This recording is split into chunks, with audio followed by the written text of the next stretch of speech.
Hey, did you guys hear any stories? If Davis Cup is an entity that needs some attention, playing for your country, Billie Jean Kump, Italy's dominating. That's what I thought the show was going to be about this week, fellas. That's what it was scheduled for. But then obviously the time to announce a mega partnership is right during the finals weekend of Davis Cup and totally take all the oxygen out of the room for Davis Cup. I must be referring to the new Novak Djokovic, Andy Murray partnership, at least through Australia. Listen, initial thoughts, and then I'll tell you what I think. What was JW? What was your take when it came across? Well, first we need a portmanteau, right? It's just inevitable that this is going to get a shorthand nickname. I don't know if that's come out yet, but I don't know.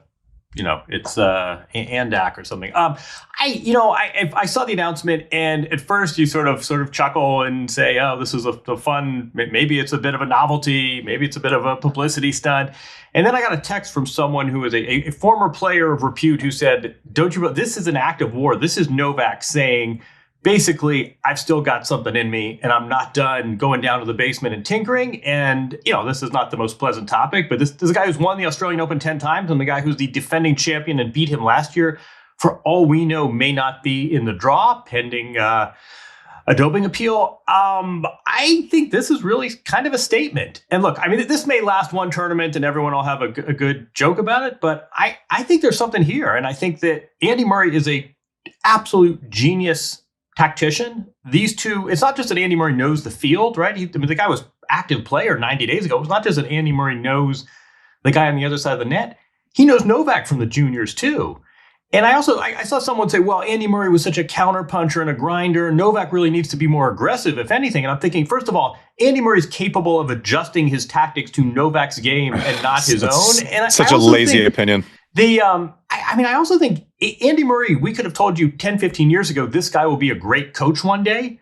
So in some ways, this is completely logical. I mean, Novak, you wonder if he didn't just survey the landscape and say, boy, who is there that knows how to push me? They've been in this position, right? I mean, Novak's coach for a lot of this year was a lovely guy. This guy, Carlos Gomez, who was his hitting partner and has a base in Spain.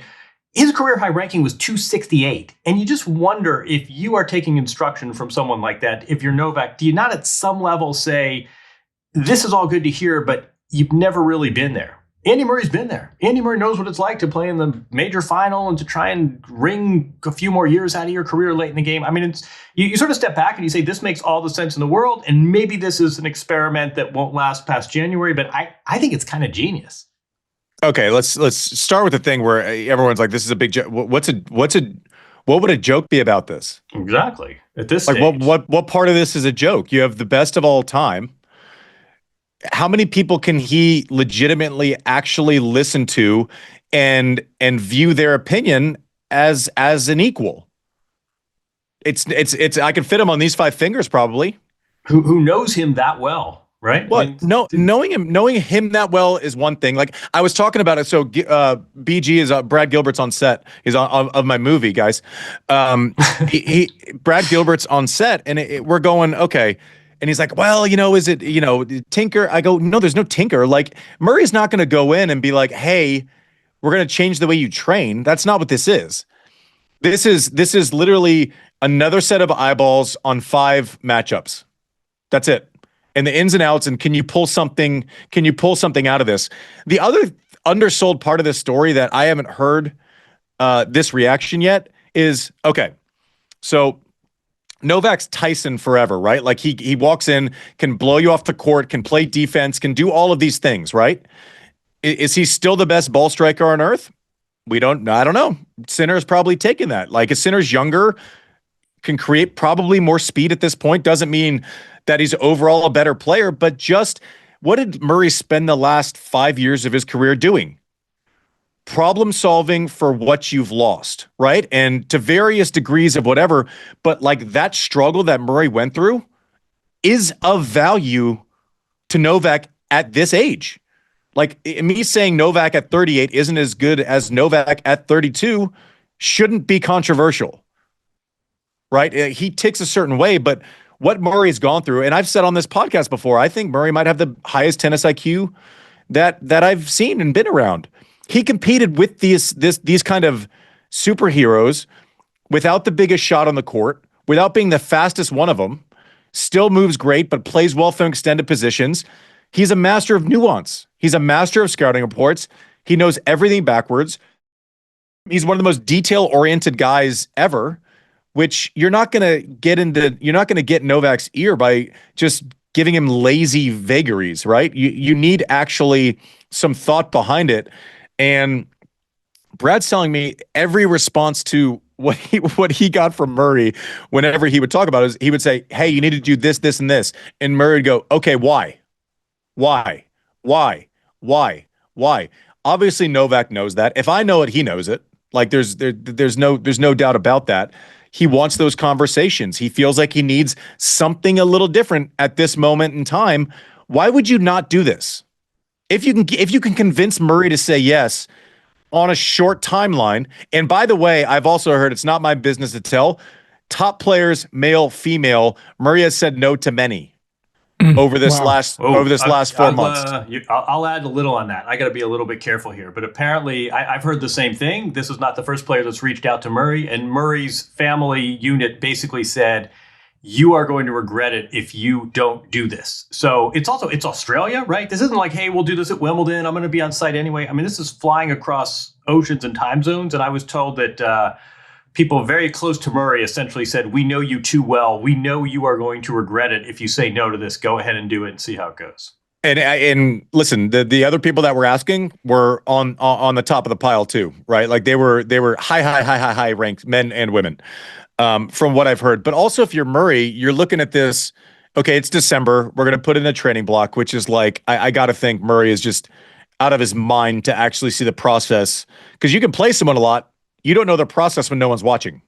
It's going to be endlessly, I think it's going to be great for both of them because they're both like, and I say this in the nicest way possible, students of the game, big tennis nerds, right? They're going to, and like to be able to have conversations with someone who might see things a different way. And for 100%, like, even if it's different, it's still correct.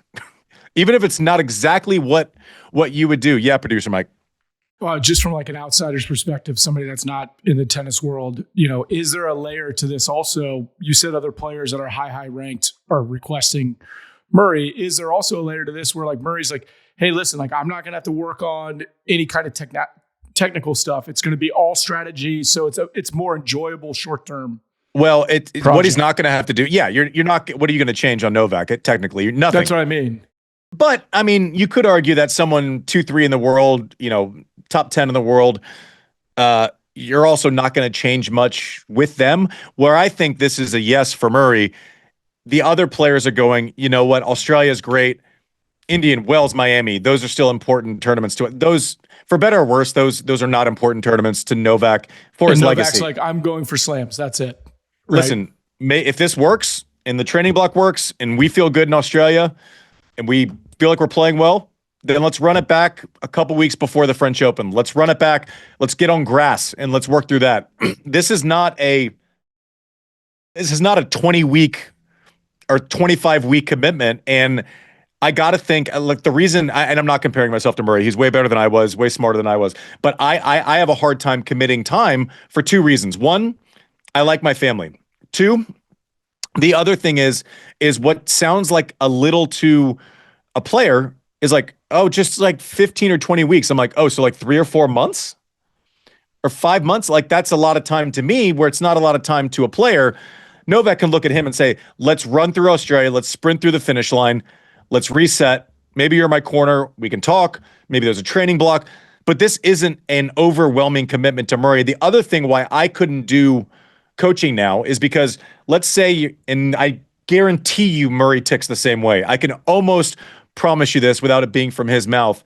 There's no chance that if he's working with a player that's not Novak, who's, I don't know, let's call it a player who's 8 in the world, who's not Novak, and all of a sudden you make progress and that person gets to 5 in the world and you almost win a slam or something like that, and then you're over your weeks committed midway through the season on a prorated basis, you're going to feel shitty for not committing fully because the what if question will not die. I don't think you have that what if question as much with someone who's already sitting as the greatest ever. This is the perfect situation, and we all love, it's Apollo Creed and Rocky. There's a whole sort of buddy movie. There's a great sort of cinematic twist to this, but also, one thing, do you guys know about the curse of expertise or the curse of knowledge? It's basically this bias where you're really good at something, and no matter how good you have a hard time articulating because it comes so easily for you, and that happens a lot in sports.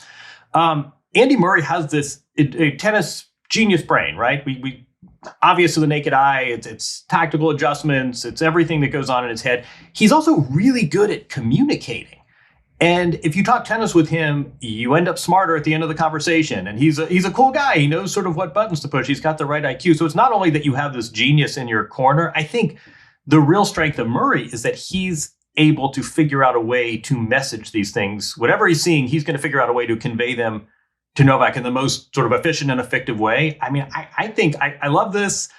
Again, I do think Sinner's status may be playing a bigger role than people might think. I mean, who knows if Jannik Sinner's not in the Australian Open draw? I don't know. I mean, would you bet against the guy who's won this 10 times previously? I love this pairing, and I think this is it's a cute headline, and will be cartoons, and already they're memes, and that's great. But I think this is really a smart decision on both sides, and it takes some humility, right? I mean, I could see Murray saying, you know what, this is a guy I competed against. I want Jack Draper. I want a 21-year-old kid. I don't need him to give no. I mean, it takes a certain level of humility to ask and probably to accept, but I think it's really a good move on both sides. It's not Jack Draper right now, though, and maybe it will be someday. But Jack Draper, and I mean, like, if Murray gets his teeth into a project like a Draper, all of a sudden his life exists around the globe again. Because he's not gonna he is not the personality that will lay off if he feels like progress is being made. Novak doesn't need a babysitter. He doesn't need someone to teach him professionalism. He doesn't need someone to teach him how to hit a forehand or a backhand. He needs a strategist, an IQ mind that he can bounce ideas off of and work on very specific things for very specific matchups. He needs someone who understands if he gets through a 5-setter in the round of 16 of Australia, what do we need to do to recover? This is the way I'm feeling. What's your feedback? I know you have lived this very recently. He needs that. He needs confidence with when Novak, the rare times when he has to ask a question, not because he doesn't know the answer, but because maybe there's an answer that will give him more confidence in the solution. Right? That's what he's getting. There's no fix. How do you fix Novak Djokovic? You can't. The guy's a robotic cyborg genius. Like, there's no fix. I mean, on a smaller scale, I'm not comparing. Just save the commentary. I brought in Jimmy Connors. It was like one of the first times when a top player who had won a slam brought in a former player who won a bunch of slams. Jimmy didn't know the players. He didn't even know the players. He had been gone forever. But he knew the moments. He knew what I was feeling. He knew how to use a crowd in a specific moment. He still knew, and I was way more of a project because we had to work on footwork and switch it back in. So there was more of that role. But Jimmy could tell me the exact same thing as someone else who wasn't Jimmy Connors. But when he said it, I felt it in my soul.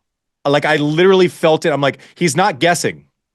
He's not guessing. He knows exactly what my why I'm asking this question, what the insecurities are that created this question in my mind. And he's going, okay, I have this bank of information that I haven't forgotten. I knew how Verdasco played then, right? I knew how so-and-so played then. I knew what I had to try to do to beat the guys that I wasn't beating. I needed his insights, because maybe there were one or two things that I wasn't doing or trying. We started coming in a little bit more that gave us a better chance. And it was largely a successful relationship. We started and I was kind of borderline outside the top 20, and then I was back to, 3 in the world and, no time at all with a couple slam final and a semi behind me, which I needed at that point. So I'm all in on this. Anyone doing memes and stupid, I get memes are fun. There's no part of this that this is that's a joke. I don't think it's a vanity project. Hey, listen, is the attention fun? Is the buzz fun? Is it fun to know that you can create a shitstorm in the tennis world and override any storyline. But yeah, okay, fine. That's sometimes people piss on fire hydrants. But like, what storyline? What else happened this weekend? What was it? Rafa retired this week. Should we dominate the headlines at the end of that week? Yeah. This I mean, the Novak show. There was zero reason why this needed to be announced. Like zero. Like maybe I'm here for it though. I'm here for it. I love it, but I would have been equally excited if someone would have gotten a grainy screenshot at a tennis club in Belgrade like 3 weeks from now. There was no afraid it was going to get out. I mean, I honestly, we'll pivot eventually. I cannot get enough of the story. I find it so fascinating, and I think you're right. I mean, you and Jimmy Connors but that's one analogy. But Andy Murray beat Novak Djokovic to win his first Wimbledon. I mean, these guys were. Can you, just as a thought exercise, can you think of anything similar like this? Yeah, totally. I got one for you. What do you got? Not the they didn't play on the biggest stages, but Brad Gilbert was an active player when he started coaching Andre Agassi. He had beaten Andre multiple times. That's as close as I'm probably going to get. But Brad was on tour. Him choosing to help Andre retired Brad. All right, that's good. I mean, I'm thinking this is, someone asked me this. I'm like, this is like Maria Sharapova in Serena's box for the last chance power drive. I mean, I'm fascinated by this. I also, I don't know how these things go down, but you're right that the timing is interesting. It did tend to deflect a little from other news, didn't it? Oh, totally. And rightfully so. These are two of our best champions. Maybe we'll learn why the urgency on Davis Cup Finals weekend, and we'll all be dumber for it. And I promise you, if you've listened to this podcast, I will walk my ass straight in here in 2 weeks and go, that was the reason. I'm an idiot. Tape Axes.